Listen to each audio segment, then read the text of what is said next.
Good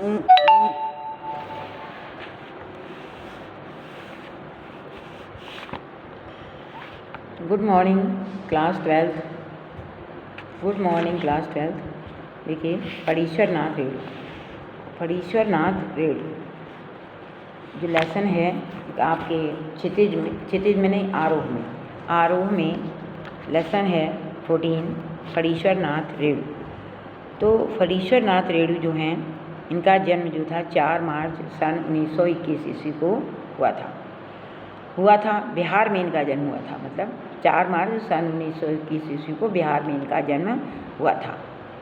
ये हिंदी साहित्य में एक आंचलिक उपन्यासकार के रूप में प्रतिष्ठित थे और इनका जीवन जो था बहुत उतार और चढ़ावों के संघर्ष से भरा हुआ था, मतलब कभी ऊपर कभी नीचे भरा हुआ था।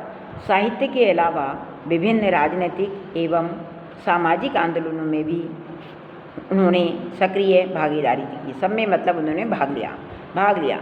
उनकी ये भागीदारी जो थी देश के निर्माण में पूर्ण रूप से सक्रिय रही और दूसरी ओर रचनात्मक साहित्य को ये नया तेवर देने में भी सहायक रही। तो सन 1954 ईस्वी में इनकी मतलब जो प्रमुख रचनाओं में जैसे होता है मैला आंचल, फणीश्वरनाथ रेणु का है ना, मैला आंचल, परती परिकथा और ठुमरी है ना, आदिम रात्रि की महक, एक श्रावणी दोपहर की धूप और वन तुलसी की गंध, नेपाली क्रांति कथारी रिपोर्तार्थ लिखा है तथा रेणु रचनावली जो 5 खंडों में लिखा गया है। इनका निधन जो था 11 अप्रैल सन 1977 ईस्वी में पटना में हो गया। 77 मतलब होता है 77, 1977। 1921 में इनका जन्म हुआ था, 1921 में इनका जन्म बिहार में हुआ था और सन 11 अप्रैल मतलब 11 अप्रैल सन 1977 को इनकी मृत्यु हो गई।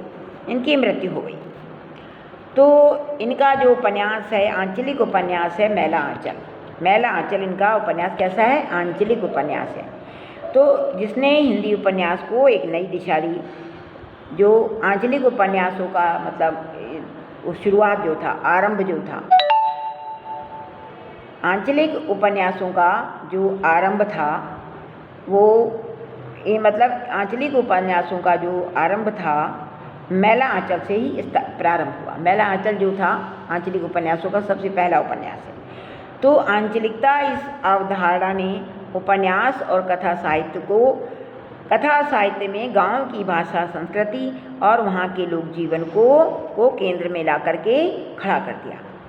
लोकगीत, लोकोक्तियाँ, लोकभाषा, लोकनायक की इस अवधारणा ने भारी भरकम चीज एवं नायक की जगह अंचल को भी उन्होंने नायक बना डाला।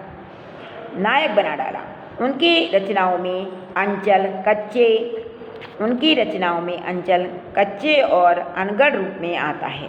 इसलिए उनका ये अंचल एक तरफ तो शस्य श्यामल है और दूसरी तरफ धूल से भरा हुआ आता है। तो उनकी जो रचनाएं हैं इस अवधारणा को पुष्ट करती हुई भाषा की इस अवधारणा को पुष्ट करती हैं कि भाषा की सार्थकता बोली के साहित्य में ही होती है, तो देखिएगा ये तो हो गया उनका जीवन परिचय। थोड़ा सा लिखना होता है, मतलब उनका जन्म मृत्यु लिख दीजिएगा, थोड़ा सा उनका जीवन के बारे में बताइए कि उनका जीवन जो था बहुत उतार चढ़ाव के संघर्ष में रहा है ना, इन्होंने राजनीतिक और सामाजिक जो कार्य थे उनमें इन्होंने भागीदारी दी और ये देश के निर्माण में बराबर ये सक्रिय रहे। और इनकी मृत्यु जो थी 11 अप्रैल सन 1977 ईस्वी में पटना में इनकी मृत्यु हो रही। बिहार में इनका जन्म हुआ था और पटना में इनकी मृत्यु हो गई। अच्छा, और देखिएगा फणीश्वरनाथ रेणु की जो है पहलवान की ढोलक, उसमें देखिए क्या है, कहते हैं फणीश्वरनाथ रेणु की कविताओं में, कहानियों में, फणीश्वरनाथ रेणु की कहानियों में पहलवान की ढोलक भी शामिल है। ये कहानी कथाकार रेणु की समस्त विशेषताओं को एक साथ अभिव्यक्त करती है। रेणु की लेखनी में अपने गांव, अंचल एवं संस्कृति को सजीव करने की अद्भुत क्षमता है। मतलब जैसा चित्र होता है वैसा ही चित्र वो अंकित कर देते हैं, चाहे गांव का हो और आंचल का हो। ऐसा लगता है कि मानो हर एक पात्र वास्तविक जीवन से ही गुजर रहा है। पात्रों और परिवेश का इतना सजीव चित्रण अत्यंत ही दुर्लभ है। रेणु वैसे गिने चुने कथाकारों में से हैं जिन्होंने गद्य में भी संगीत पैदा कर दिया। अन्यथा ढोलक की उठती गिरती आवाज़ और पहलवान के क्रियाकलापों का ऐसा जो है सामंजस्य बहुत ही दुर्लभ है। पहलवान के क्रियाकलाप और उधर से बजी ढोलक, तो वैसा मतलब ऐसा आपस को मिलाना का एडजस्टमेंट कर देना जो है बहुत ही कठिन है। इन विशेषताओं के साथ रेणु की ये कहानी जो है व्यवस्था के बदलने के साथ साथ लोक कला और कलाकार के अप्रासंगिक हो जाने की भी कहानी है।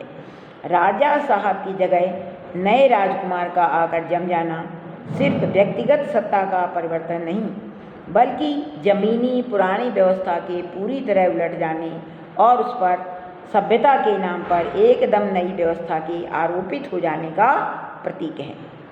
यह भारत पर इंडिया की छा जाने की समस्या है। जो लुट्टन पहलवान को लोक कलाकार के आसन से उठा करके पेट भरने के लिए हाय तौबा करने वाली निरीता की भूमि पर पटक देती है। ऐसी स्थिति में गांव की गरीबी पहलवानी जैसे शौक को क्या पाती। फिर भी पहलवान जीवन ढोल के बोल में अपने आप को न सिर्फ जलाए रखता है, बल्कि भूख और महामारी से दम तोड़ रहे गांव को मौत से लड़ने की शक्ति भी देता है, शक्ति भी देता है। देखिएगा कि थोड़ा बहुत लेसन जो है हम शायद पढ़ा भी चुके हैं आपको, लेकिन आप ये समझिएगा कि हम उसका आपको एक बार रिवीजन करा रहे हैं। तो पहलवान की ढोलक देखिए, जाड़े के दिन थे, कहते हैं जाड़े के दिन थे, अमावस्या की रात थी, ठंडी थी और काली। जाड़े के दिन थे, अमावस्या की रात कैसी होती है? काली। अमावस्या की रात ठंडी थी और काली थी। मलेरिया और हैजे से पीड़ित गांव जो था शिशु की तरह थर-थर के कांप रहा था। पुरानी और उजड़ी बांस फूस की झोपड़ियों में अंधकार और सन्नाटे का समृद्ध साम्राज्य था। अंधेरा और चारों ओर एकांत, मतलब बिल्कुल एकांत। अंधेरी रात चुपचाप से आंसू बहा रही थी। निस्तब्धता मतलब एकांतता करुण सिसकियों और आहों को बलपूर्वक अपने हृदय में दबाने की चेष्टा कर रही थी। आकाश में तारे चमक रहे थे। पृथ्वी पर कोई प्रकाश का नाम नहीं। आकाश से टूट करके यदि कोई भावुक तारा पृथ्वी पर जाना भी चाहता तो उसकी ज्योति और शक्ति रास्ते में ही शेष हो जाती। अन्य तारे उसकी भावुकता अथवा असफलता पर खिलखिला करके हंस पड़ते थे। सियारों का क्रंदन और पेचक की डरावनी आवाज़ कभी कभी निस्तब्धता को अवश्य ही भंग कर देती थी। मतलब सियार जो होते हैं क्रंदन करते हैं, रोते हैं और डरावनी आवाज़ें निकालते हैं जिससे आदमी डर जाता है, वह जो एकांत जो था, सन्नाटा था एकदम से, मतलब उसको भंग कर रही थी। गांव की झोपड़ियों से कराहने और कै करने की आवाज़ हे राम हे भगवान की टेर अवश्य सुनाई पड़ती थी।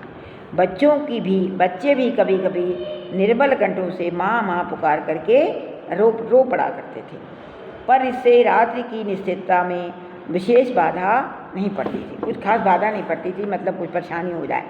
कुत्तों में परिस्थिति को ताड़ने की एक विशेष बुद्धि होती है। वे दिन भर राख के घूरों पर गठरी की तरह सिकुड़ करके मन मार करके पड़े रहते थे। संध्या या गंभीर रात्रि को सब मिल करके रोते थे। ये ध्यान रखिएगा, ये लेसन हम आपको दोबारा से रिपीट कर रहे हैं, तो आप उसको बड़ा ध्यान से पढ़िएगा और समझिएगा, ठीक है। रात्रि अपनी भीषणताओं के साथ चलती रहती और उनकी सारी भीषणता को ताड़ ठोक करके ललकारती रहती। सिर्फ पहलवान की ढोलक संध्या से लेकर के प्रातः तक एक ही गति से बजती रहती कि चटधा गिड़धा, यानी आजा भिड़ जा।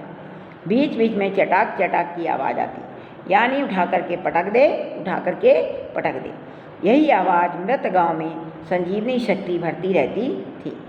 लुट्टन सिंह पहलवान, यूँ तो वह कहा करता था कि लुट्टन सिंह पहलवान को होल इंडिया भर के लोग जानते हैं। लुट्टन पहलवान को होल इंडिया मतलब पूरी इंडिया, पूरे भारतवर्ष के लोग उसको जानते हैं। किंतु उसके होल इंडिया की सीमा शायद एक ज़िले की सीमा के बराबर ही हो। मतलब अपनी सीमा कोई जितने जगह में वो रहता था वो उसी को जानता था, तो उसी को कहता था होल इंडिया। ज़िले भर के लोग उसके नाम से अवश्य परिचित थे। लुट्टन के माता पिता उसे 9 वर्ष की उम्र में ही अनाथ बना करके चल पड़े। जब वो 9 वर्ष का था तो उसके माता पिता की मृत्यु हो गई। ठीक है, सौभाग्यवश शादी हो चुकी थी, वरना वह भी माँ बाप का अनुसरण करता। विधवा सास ने पाल पोस करके उसको बड़ा कर दिया। बचपन में वह गाय चराता, दूध पीता और कसरत किया करता था। गांव के लोग उसकी सास की तरह तरह की तकलीफ दिया करते थे, उसकी सास को तरह तरह की तकलीफ दिया करते थे। लुट्टन के सिर पर कसरत की धुन लोगों से बदला लेने के लिए ही सवार हुई थी। नियमित कसरत ने किशोरावस्था में ही उसके सीने और बाहों को सुडौल और मांसल बना दिया। जवानी में कदम रखते ही वह गांव में सबसे अच्छा पहलवान समझा जाने लगा। लोग उससे डरने लगे और वह दोनों हाथों को दोनों ओर 45 डिग्री की दूरी पर फैलाकर पहलवानों की भांति चलने लगा। और वह कुश्ती भी बहुत लड़ता था, कुश्ती बहुत लड़ता था। तो लुट्टन पहलवान जो था एक बार दंगल देखने के लिए श्यामनगर मेले में गया। वहाँ पंजाब का पहलवान चांद सिंह ढोल की ताल पर दूर दूर से आए पहलवानों को धूल चटाकर दंगल में शेर की तरह घूम रहा था। अपनी जोड़ी के सभी पहलवानों को हराकर उसने शेर के बच्चे की पदवी पाली। ढोल की चुनौती भरी आवाज़ ने लुट्टन में जोश भर दिया और वह जाकर के चांद सिंह से भिड़ गया। दर्शकों की सांस जो थी वो एकदम से रुक गई। दर्शकों की सांस एकदम रुक गई, क्योंकि चांद को तो कोई हरा नहीं सकता था। राजा तथा उसके कर्मचारी भी असमंजस में पड़ गए। ये क्या हो गया? राजा ने कुश्ती बंद कराकर लुट्टन को अपने पास बुलाया और समझाया कि वह चांद सिंह को परास्त नहीं कर सकेगा, लेकिन इसलिए उससे भिड़ने का वह विचार छोड़ दे। उधर भीड़ राजा के निर्णय को लेकर अधीर हो रही थी कि वो राजा क्या निर्णय लेंगे। लुट्टन जो था अड़ गया, वह चांद सिंह से कुश्ती अवश्य लड़ेगा। आखिर में राजा ने विवश होकर के उसे कुश्ती लड़ने की इजाज़त उन्होंने दे दी। चांद सिंह और लुट्टन पहलवान की कुश्ती जो थी, दोनों की कुश्ती होने लग गई। भीड़ भी कुश्ती देखने के लिए बड़ी उत्तेजित थी, मतलब बहुत वो उत्साहित थी कि वो जानना चाहती थी कि कुश्ती में क्या होगा। आप देखो, ढोल बजने लगा। चांद सिंह ने लुट्टन को दबा दिया। दर्शकों ने लुट्टन पर व्यंग किए, पर लुट्टन जो था विचलित नहीं हुआ। ढोल की ताल बदलते ही लुट्टन में जोश आ गया। उसने चांद सिंह के दाव को काटा और उस पर अपनी पकड़ मजबूत बना ली। लुट्टन लगातार ढोल की आवाज़ से प्रेरित हो रहा था। उसने और जोर लगाकर चांद सिंह का घमंड तोड़ दिया। चांद सिंह जो था दंगल में चित्त पड़ा हुआ था, मतलब वो गिर गया। लुट्टन पहलवान के विजयी होते ही आकाश देवी देवताओं की जयकारों से गूंज उठा। लुट्टन ने सर्वप्रथम ढोल को प्रणाम किया और फिर राजा के पास पहुंचा। राजा साहब ने उसे पुरस्कार दिया और अपने यहाँ राजा पहलवान को हैसियत से रख लिया गया, मतलब उसको वहाँ पर उसको नौकरी मिल गई। उसे सिंह कहकर पुकारा, उसे रख लिया। यद्यपि कुछ राज कर्मचारियों ने इस पर आपत्ति भी जताई, लेकिन राजा ने किसी की बात को ना मानते हुए उसे सिंह कहकर के पुकारा और राजाश्रय प्रदान किया और उसे राज दरबार में उसको आश्रय दिया गया। राजा की कृपा दृष्टि से लुट्टन की प्रसिद्धि जो थी दूर दूर तक फैल गई। उसने एक नामी पहलवानों को, जिसमें काला खां जैसे मशहूर पहलवान भी था, को परास्त करके अपनी अजेयता सिद्ध कर दी कि मैं किसी से हारूंगा नहीं। मतलब अपनी अजेयता, मतलब मैं हमेशा ही जीतूंगा, अजेयता सिद्ध कर दी। लुट्टन पहलवान अपने राज दरबार और गांव में विशेष दर्जा पा चुका था। वह मतवाले हाथी की भांति मेलों में घूमता था। इस प्रकार से मतवाला हाथी घूमता है, हाथ दर लागे मस्ती से घूमता है, उसी प्रकार से वो मेले में घूमता था और सभी उसे सम्मान की दृष्टि से देखते थे। सभी उसकी मेहमानबाजी के लिए उत्सुक रहते। मतलब सभी लोग उसको बुलाना चाहते थे, अपने अपने घर बुलाना चाहते थे और उसकी मेहमान नवाजी करना चाहते थे कि कभी कोई काम पड़े तो उसको पहलवान को हम बुला लेंगे।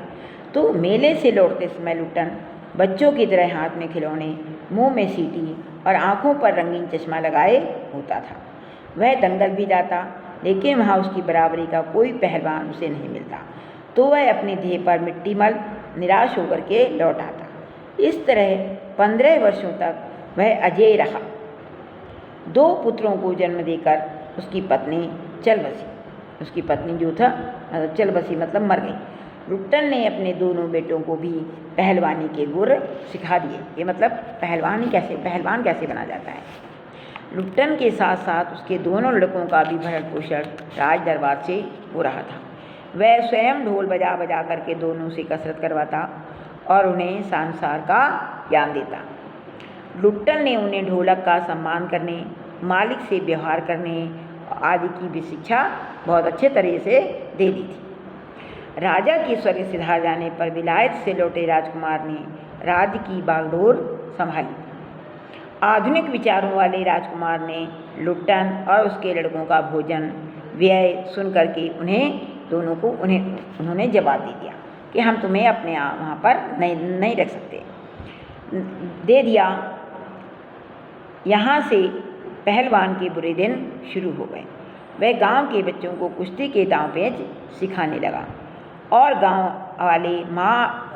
वाले बाप बेटों के लिए खाने का प्रबंध कर देते थे।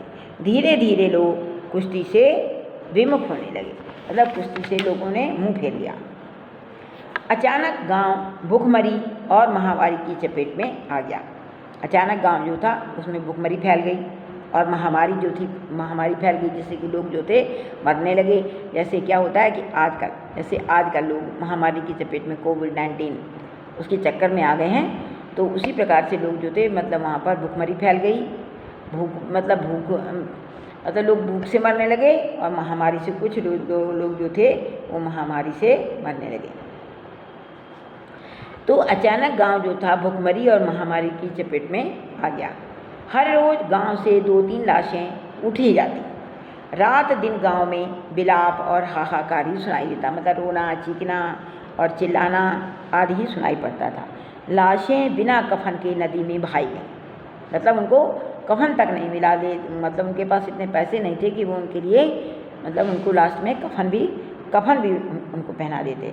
कफन के बिना कफन की नदी में बहाई गई। लोगों में इतनी सामर्थ्य भी नहीं थी कि वे अपने मृत आत्मीय जनों के प्रति सहानुभूति व्यक्त कर सकें। ऐसी स्थिति में पहलवान की ढोलक भी भययुक्त वातावरण को चुनौती देती प्रतीत होती। मतलब पहलवान की ढोलक, यद्यपि ढोलक की आवाज़ में महामारी को रोकने की शक्ति नहीं थी, फिर भी इसे सुनकर के लोगों के मृत प्राय शरीर में प्राणों का संचार हो जाता था। मतलब जब वो ढोलक बजाता था तो कितना भी बीमार व्यक्ति क्यों ना हो, बिल्कुल मरने की कगार पर क्यों ना हो, लेकिन उसमें भी थोड़ा सा उत्साह आ ही जाता था। ठीक है। एक दिन पहलवान के दोनों बेटे भी महामारी ने निगल लिए। लोग मतलब पहलवान के जो दोनों बच्चे थे ना, वो भी महामारी की चपेट में आ गए और मतलब उनकी मृत्यु हो गई। लेकिन पहलवान की जीवट इस पर भी कम ना हुई। जीवट मतलब उसकी जीने की शक्ति, उत्साह उसमें तभी भी कम नहीं हुआ। उसने स्वयं अपने दोनों पुत्रों के शव जो थे नदी में बहा दिए। उसकी ढोलक की आवाज़ पहले की भांति लोगों में महामारी से लड़ने की हिम्मत जुटाती रही। ढोलक बजा बजा करके सबके दिलों में उत्साह का वो संचार करता और मतलब लोगों में हिम्मत जुटाए रखता था। एक रात पहलवान की ढोलक सुनाई नहीं दी तो उसके बीमार पड़े शिष्यों ने देखा कि कभी चित्त ना पड़ने वाले उनके गुरु की लाश आज चित्त पड़ी है और उसे प्रेरित करने वाली ढोलक एक और लुढ़की पड़ी है। मतलब पहलवान की ढोलक, एक रात में पहलवान की ढोलक जो थी वो सुनाई नहीं दी, ढोलक की आवाज़ सुनाई नहीं दी और उसके जो शिष्य जो बीमार पड़े हुए थे उन लोगों ने देखा कि कभी चित्त ना पड़ने वाले, जो कभी चित्त पड़ते ही नहीं थे, आज गुरु की लाश जो है उनके मतलब गुरु की लाश भी चित्त पर पड़ी है और प्रेरित करने वाली जो ढोलक थी वो एक और लुढ़की पड़ी है। मतलब पहलवान की भी मृत्यु हो गई। ठीक। तो ये है पहलवान की ढोलक, मतलब पहलवान की ढोलक। ठीक है, यानी कि अब इसमें आता है कि कुश्ती के समय ढोल की आवाज़ और लुट्टन के दांव पेच में क्या तालमेल था। जब ढोल की आवाज़ बजी और लुट्टन के दांव पेच में क्या तालमेल था। पाठ में आए हुए धन्यात्मक शब्द और ढोल की आवाज़ आपके मन में कैसी ध्वनि पैदा करते हैं, बताइए। कहते हैं कुश्ती और ढोल का बहुत ही गहरा संबंध होता है। पहलवान जो होते हैं ढोल की आवाज़ सुन करके प्रेरित होते हैं। ढोल की आवाज़ में उन्हें मतलब चुनौती का स्वर सुनाई देता है कि तुम्हें चुनौती है कि तुमको जीतना है, मतलब ढोल चुनौती का स्वर सुनाई देता है। लुट्टन पहलवान ने तो ढोल की आवाज़ से आश्चर्यजनक शक्ति प्राप्त करती थी। ढोल की गिरती उठती आवाज़ के लुट्टन ने बहुत से अर्थ निकाले। उसने ढोल की ऊंची आवाज़ से प्रेरणा ली और उसे बाहर निकलने के लिए उकसा रहा है। इसी तरह हर मुश्किल में लुट्टन ने ढोल की आवाज़ का सकारात्मक उत्तेजित करने वाला उसने अर्थ निकाला कि मतलब ढोल की आवाज़ से व्यक्ति जो है उत्तेजित हो जाता है, उसमें उत्साह आ जाता है और वो कामयाब हो गया। मतलब उसने सही अर्थ निकाला ढोल की आवाज़ का और वह कामयाब हो गया। ढोल की आवाज़ हर किसी के मन पर बहुत प्रभाव जरूर डालती है। पाठ में आते हुए धन्यात्मक शब्द नाद सौंदर्य की अनुभूति कराते हैं।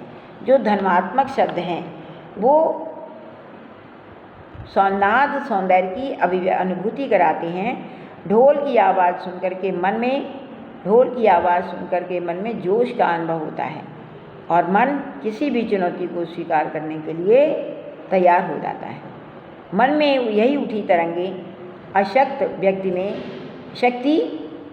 शक्ति का संचार कर देती है। मतलब जो ढोल की जो आवाज़ होती है वह क्या करती है, ढोल की आवाज़ जो है मन में जोश उत्पन्न कर देती है और व्यक्ति जो है चुनौती को स्वीकार करने के लिए तत्पर हो जाता है। और मन में उठी यही तरंगे जो होती हैं, जो अशक्त व्यक्ति होता है उसमें भी शक्ति का संचार कर देती हैं।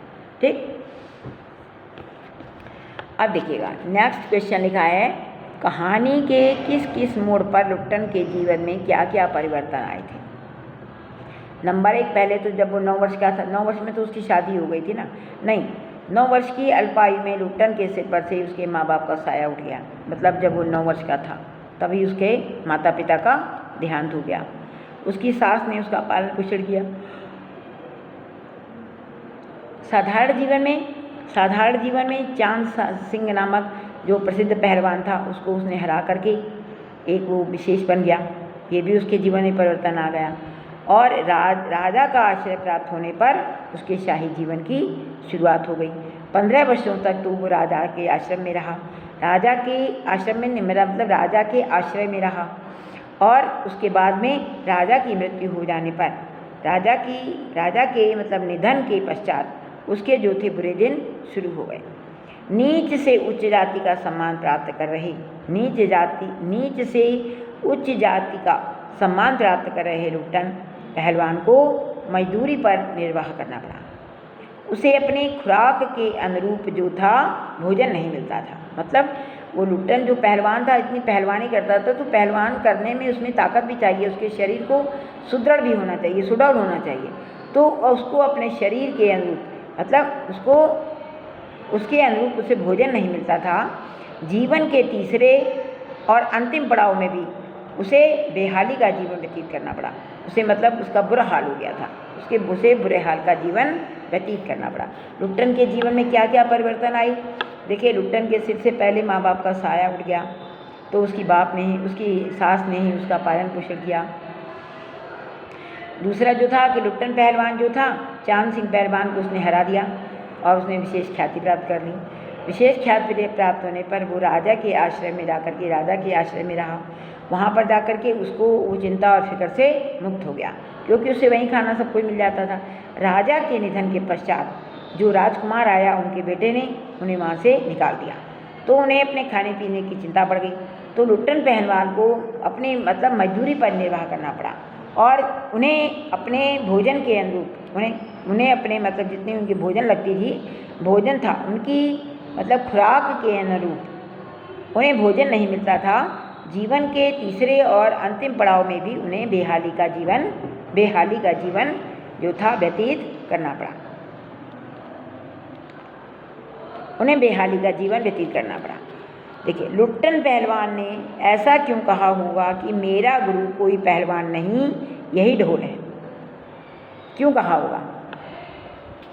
देखिए, लुट्टन जो था निम्न जाति से संबंध रखने वाला एक हष्ट-पुष्ट नौजवान था।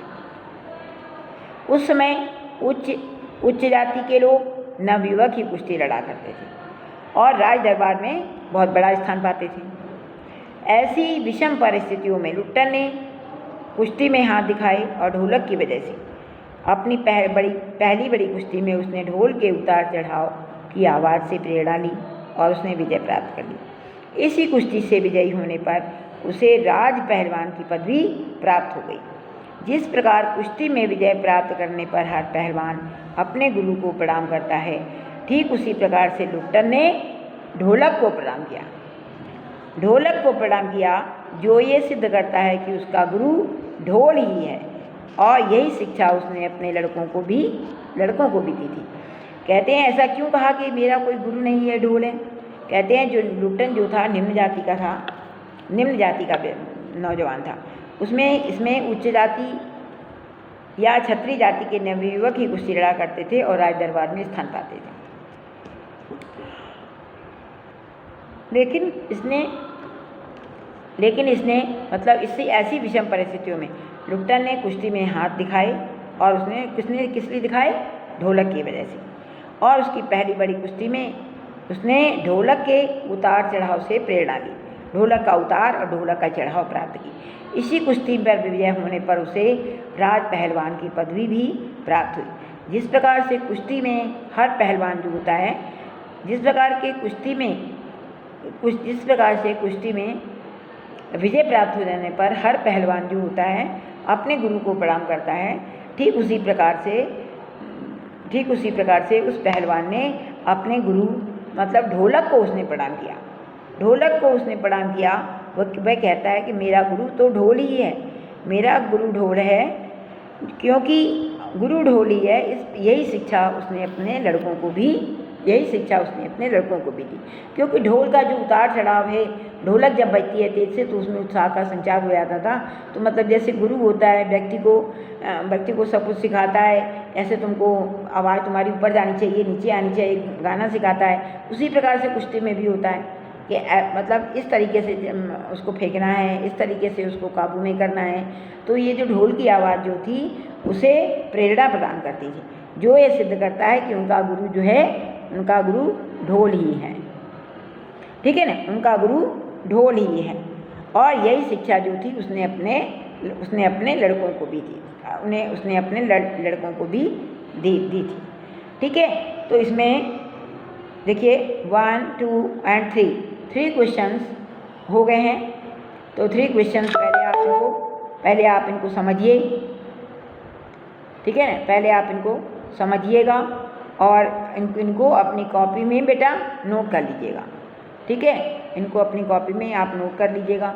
अब देखिएगा, ये जो मैंने आपको ये पढ़ाया है, क्या नाम है इसका, पहलवान की ढोलक। पहलवान की जो ढोलक है, इस कहानी को आप स्वयं भी रीड करिए। इस कहानी को आप स्वयं रीड करेंगे तो आपकी समझ में जो क्वेश्चंस हैं अपने आप ही आ जाएंगे। क्वेश्चन जो है अपने आप ही आ जाएंगे। ठीक है ना।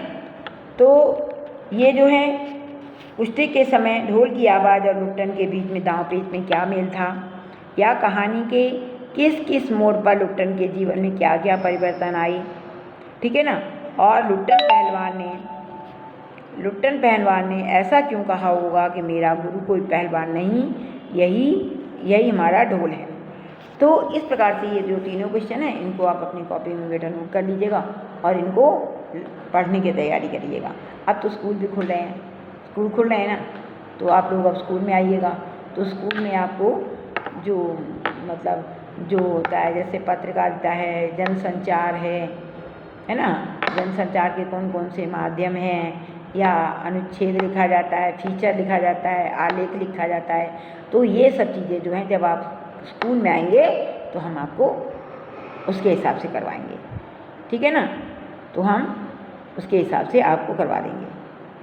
तो ये जो पेपर जो बुक है तब तक आप अपनी बुक पढ़ते रहिएगा। बीच में हम हो सकता है आपको एक फीचर अभी करवा दें नेक्स्ट डे, ठीक है बेटा। Okay bye.